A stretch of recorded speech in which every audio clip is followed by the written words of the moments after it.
Wabarakatuh.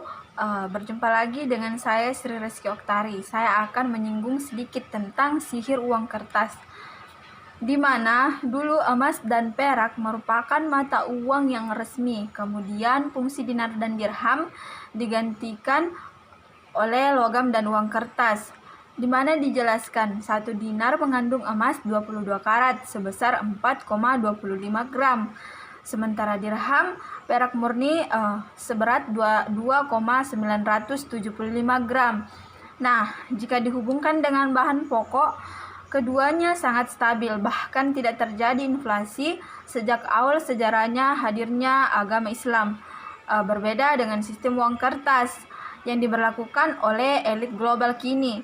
Saim Saidi selaku pimpinan Baitul Mal Nusantara Emirat Indonesia menyebutkan bahwa manusia disihir seolah uang kertas mempunyai nilai sementara. Emas dan perak itu sendiri disimpan oleh mereka yang mencetak uang kertas.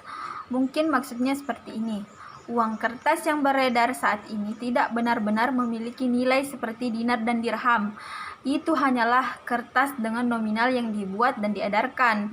Seperti yang kita ketahui, uang kertas yang berlaku secara internasional adalah dolar Amerika atau USD, di mana hanya satu lembaga di dunia yang memiliki hak monopoli mencetak uang dolar tersebut, yaitu Bank Sentral Amerika Serikat atau The Fed, di mana The Fed merupakan bank sentral swasta dan independen tanpa campur tangan pemerintah, sehingga tidak heran beberapa tahun yang lalu Jerman ingin melihat emas milik mereka sendiri dipersulit oleh pemerintah Amerika Serikat. Nah, kemudian bagaimana cara kerja sihir uang kertas itu? Cara kerja sihir uang kertas itu terjadi di mana sebuah bit komputer dapat menggantikan emas dan perak yang semula memiliki nilai. Ia menjelaskan kalau kertas dapat bernilai tukar yang berbeda-beda dengan bit komputer di dalamnya dan mampu membeli kekayaan alam di Indonesia. Saat Indonesia akan merdeka, elit global memberi syarat agar Indonesia membuat bank sentral dan memakai uang kertas. Uang kertas di Indonesia itu sendiri muncul bersamaan dengan konsep negara nasional, ditambah hutang warisan Hindia Belanda yang harus ditanggung. Jika dahulu Belanda mengambil kekayaan alam Indonesia dengan cara menjajah dan membawa koloni sebagai bentuk penjajahan, dengan munculnya sistem uang kertas, mereka dapat mengambil kekayaan kala itu dengan ditukar uang kertas. Contoh, apabila seseorang memiliki uang kertas dan ingin membelikan sesuatu seperti ayam 2 ekor dengan uang kertas 100.000, maka ayam tersebut memiliki nilai sementara. Uang yang digunakan untuk membeli ayam tersebut sesungguhnya tidak bernilai apa-apa.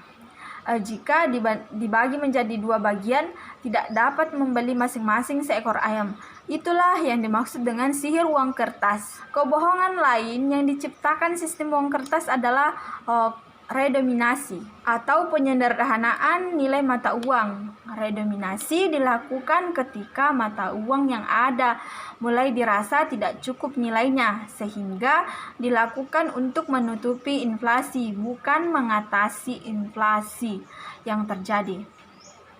Nah, dapat diambil kesimpulan jika sistem perbankan mengadopsi ketidakadilan dan pembodohan dengan beredarnya uang kertas di seluruh dunia dan menyimpulkan nilai berbeda-beda berdasarkan nilai tukar yang berlaku. Berbeda dengan emas perak, harga kedua benda tersebut sama adil dan tidak ada perbedaan berdasarkan asal negara maupun cara mendapatkannya. Keduanya dibedakan dengan kadar 2 berat massa emas dan perak itu sendiri. Seorang Syekh Imran Hussain atau ulama Trinidad Tobago, India juga mengatakan ketika Indonesia merdeka, Soekarno disebut Ahmad Soekarno memanggil semua ulama menanyakan tentang uang kertas. Kemudian para ulama menjawab, apabila ingin menghalalkan kertas itu atau uang, maka seharusnya bisa ditukarkan dengan emas. Dalam artian uang kertasnya ditukar ke emas dengan harga yang tetap. Cek saja, usai pertemuan dengan para ulama, Soekarno memutuskan jika rupiah dapat ditukar emas dengan nilai yang sama. Namun para elit global menentang hal tersebut dalam Perjanjian Internasional Monetary atau IMF. Melalui Soeharto, guna menyingkirkan Soekarno, ketidaksetujuan elit global tersebut tentu muncul karena satu dan lain hal yang menguntungkan bagi mereka. Dalam hal ini, merugikan jika sistem yang dirancang oleh Soekarno terrealisasi. Saat ini, kita dapat merasakan bagaimana semakin tahun nilai uang yang kita miliki semakin menurun, dan ide redominasi semakin dibicarakan. Hanya masalah waktu sampai saat uang kertas dan apa yang ada Soekarno menimbulkan masalah global. Bahkan masyarakat di Eropa mulai menyadari kesulitan yang mereka hadapi bukan berasal dari pemerintah atau perusahaan-perusahaan besar, melainkan kaum elit global, pengusaha-pengusaha, peredaran uang, dan ekonomi. Begitu dahsyatnya